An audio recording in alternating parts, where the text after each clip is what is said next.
You, John Fitzgerald Kennedy, do solemnly swear.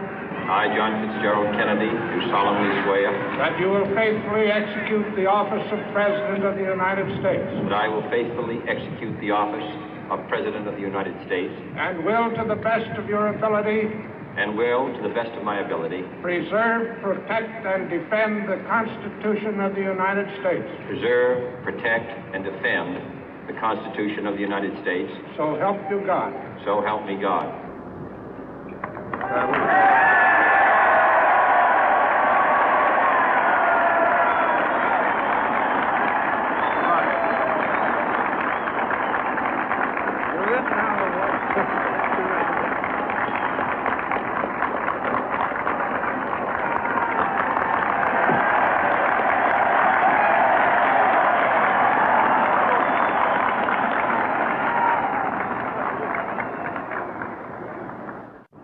Vice President Johnson, Mr. Speaker, Mr. Chief Justice, President Eisenhower, Vice President Nixon, President Truman, Reverend clergy, fellow citizens.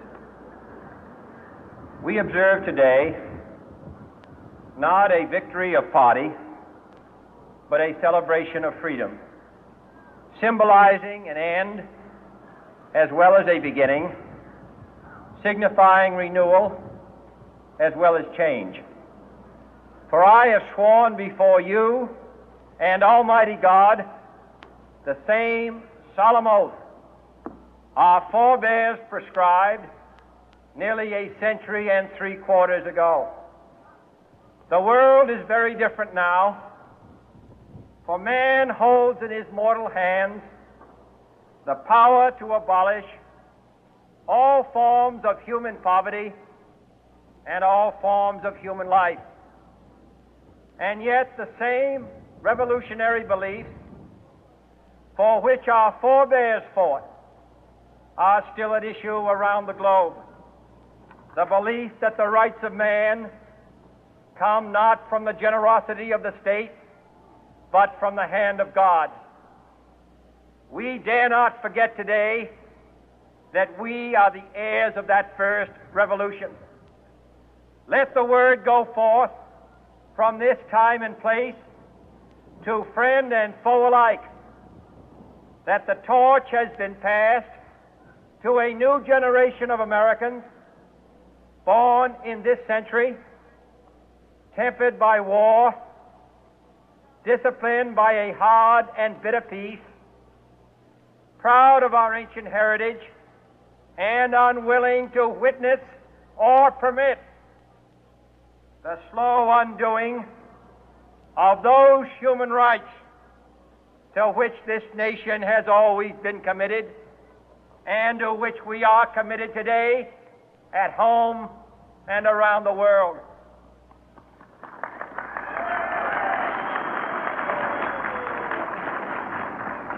Let every nation know, whether it wishes us well or ill, that we shall pay any price, bear any burden, meet any hardship, support any friend, oppose any foe to assure the survival and the success of liberty.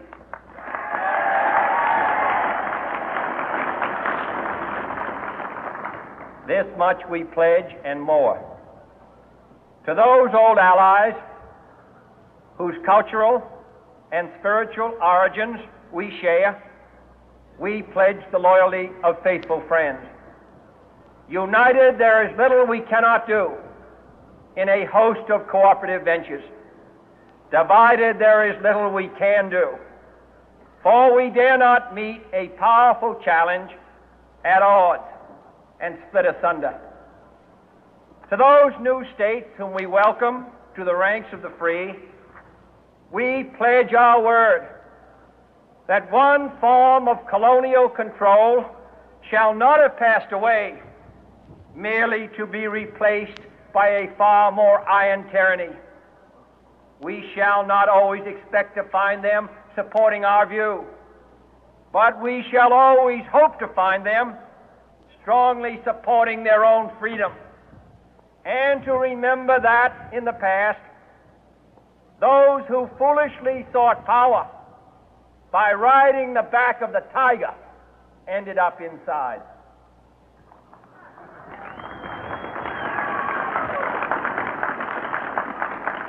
To those people in the huts and villages of half the globe struggling to break the bonds of mass misery, we pledge our best efforts to help them help themselves for whatever period is required, not because the communists may be doing it, not because we seek their votes, but because it is right.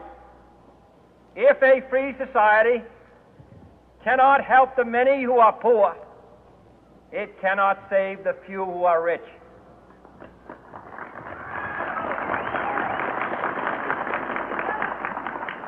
To our sister republics south of our border, we offer a special pledge to convert our good words into good deeds, in a new alliance for progress, to assist free men and free governments in casting off the chains of poverty. But this peaceful revolution of hope cannot become the prey of hostile powers. Let all our neighbors know that we shall join with them to oppose aggression or subversion anywhere in the Americas. And let every other power know that this hemisphere intends to remain the master of its own house.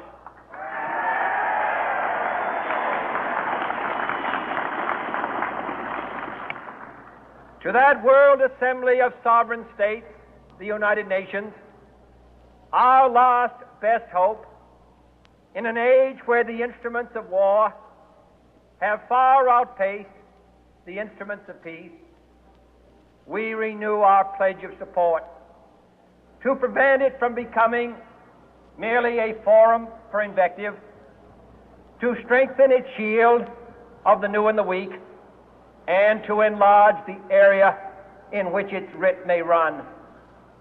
Finally, to those nations who would make themselves our adversary, we offer not a pledge, but a request that both sides begin anew the quest for peace.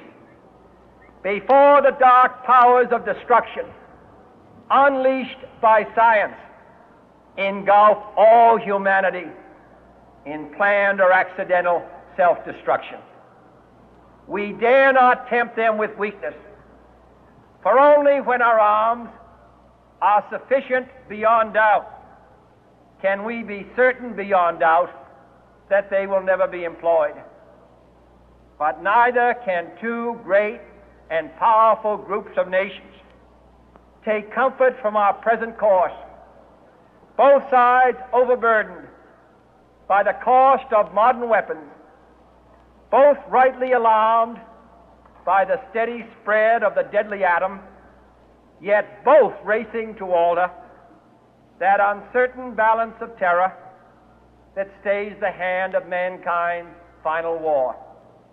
So let us begin anew, remembering on both sides that civility is not a sign of weakness, and sincerity is always subject to proof.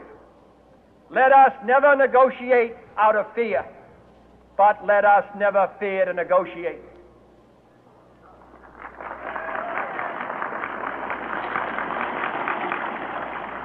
Let both sides explore what problems unite us, instead of belaboring those problems which divide us. Let both sides, for the first time, formulate serious and precise proposals for the inspection and control of arms, and bring the absolute power to destroy other nations under the absolute control of all nations.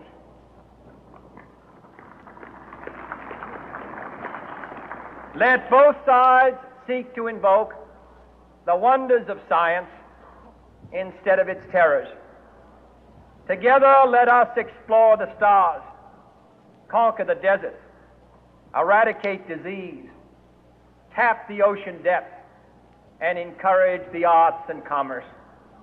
Let both sides unite to heed in all corners of the earth the command of Isaiah to undo the heavy burden and let the oppressed go free.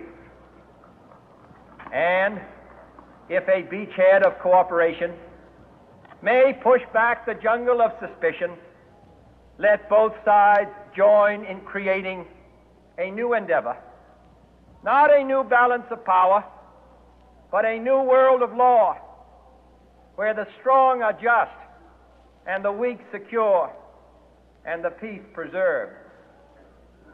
All this will not be finished in the first 100 days, nor will it be finished in the first 1,000 days, nor in the life of this administration, nor even perhaps in our lifetime on this planet. But let us begin.